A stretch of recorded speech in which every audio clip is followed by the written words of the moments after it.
सरकारी नौकरी और आरक्षण को लेकर के सुप्रीम कोर्ट में हुई एक सुनवाई ने देश में फिर से एक बड़ा सवाल खड़ा कर दिया है कि क्या आरक्षण का फायदा उन परिवारों को भी मिलता रहना चाहिए जो अब आर्थिक और सामाजिक रूप से मजबूत हो चुके हैं। सुप्रीम कोर्ट ने शुक्रवार को इसी मुद्दे पर बेहद अहम टिप्पणी की। कोर्ट ने साफ कहा कि अगर माता पिता दोनों ही ऊंचे सरकारी पदों पर हैं, अच्छी आय है, सामाजिक स्थिति मजबूत हो चुकी है, तो फिर उनके बच्चों को आरक्षण का लाभ क्यों मिलना चाहिए। दरअसल मामला कर्नाटक के एक उम्मीदवार से जुड़ा है जो कुरुबा समुदाय से आता है। ये समुदाय राज्य के पिछड़ा वर्ग सूची में शामिल है और ओबीसी आरक्षण के तहत आता है। इस उम्मीदवार का चयन Karnataka power transmission corporation limited में सहायक इंजीनियर के पद पर हुआ था। नियुक्ति आरक्षित कोटे के तहत ही हुई थी, लेकिन इसके बाद विवाद शुरू हुआ जाति और आय प्रमाण पत्र को लेकर के। जिला जाति और आय सत्यापन समिति ने उम्मीदवार को वैध प्रमाण पत्र देने से इनकार कर दिया। समिति का कहना था कि उम्मीदवार का परिवार क्रीमी लेयर के दायरे में आता है, इसलिए उसे ओबीसी आरक्षण का लाभ नहीं मिल सकता।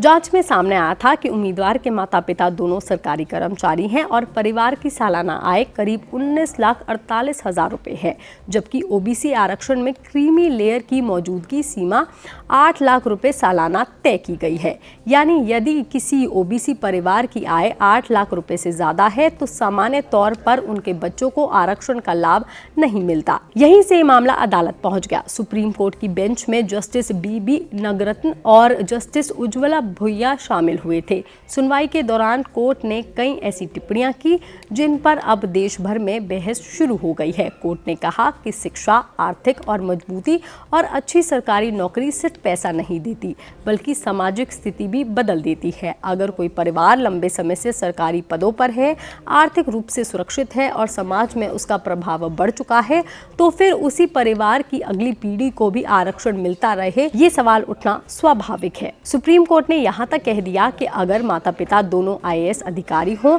तब भी क्या बच्चों को आरक्षण मिलना चाहिए। कोर्ट का कहना था कि यदि संपन्न और सशक्त परिवार लगातार आरक्षण का लाभ लेते रहेंगे, तो जो वास्तव में सामाजिक और आर्थिक रूप से पिछड़े लोग हैं, वो पीछे ही रह जाएंगे।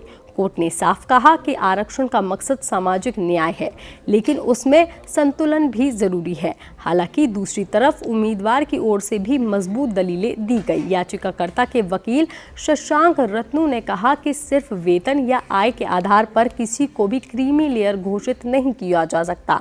उन्होंने तर्क दिया कि सरकारी कर्मचारियों के मामले में ये देखना ज़्यादा ज़रूरी है कि माता पिता किस श्रेणी की नौकरी में हैं, जैसे कि ग्रुप ए या ग्रुप बी, ना कि केवल उनकी सैलरी कितनी है।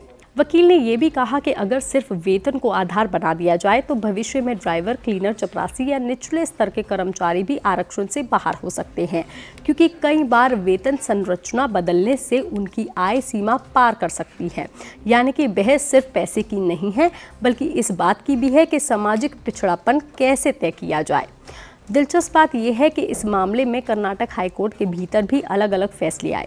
पहले सिंगल जज ने उम्मीदवार के पक्ष में फैसला दिया था। कोर्ट ने कहा था कि माता पिता की सैलरी को क्रीमी लेयर तय करने में नहीं जोड़ा जा सकता और उम्मीदवार को जाति वैधता प्रमाण पत्र जारी करने का आदेश दिया गया था। लेकिन बाद में डिवीजन बेंच ने इस फैसले को पलट दिया था। हाई कोर्ट ने कहा कि केंद्र सरकार का 1993 वाला आदेश, जिसमें वेतन आय को अलग रखने की बात कही गई थी, वे सिर्फ केंद्र सरकार की नौकरियों और केंद्रीय आरक्षण व्यवस्था पर लागू होता है। कर्नाटक की राज्य स्तरीय आरक्षण व्यवस्था पर यह नियम सीधा लागू नहीं होता। अब ये मामला सुप्रीम कोर्ट में है और इसकी सुनवाई सिर्फ एक उम्मीदवार तक सीमित नहीं मानी जा रही है, क्योंकि इस केस का असर देश भर में ओबीसी आरक्षण और क्रीमी लेयर की बहस पर पड़ सकता है। सबसे बड़ा सवाल यही है कि क्या आरक्षण का लाभ केवल उन लोगों तक सीमित होना चाहिए जो अभी भी सामाजिक और आर्थिक रूप से कमजोर है, या फिर जातिगत पिछड़ापन अपने आप में इतना बड़ा आधार है कि आर्थिक स्थिति बेहतर होने के बाद भी आरक्षण जारी रहना चाहिए। सुप्रीम कोर्ट की टिप्पणी ने इस बहस को एक बार फिर से राष्ट्रीय स्तर पर ला खड़ा किया है। हालांकि इस खबर पर, इस जानकारी पर आपका क्या कहना है, आप हमें कमेंट करके जरूर बताएं। बाकी तमाम खबरों के लिए आप देखते रहिए लोकमत हिंदी।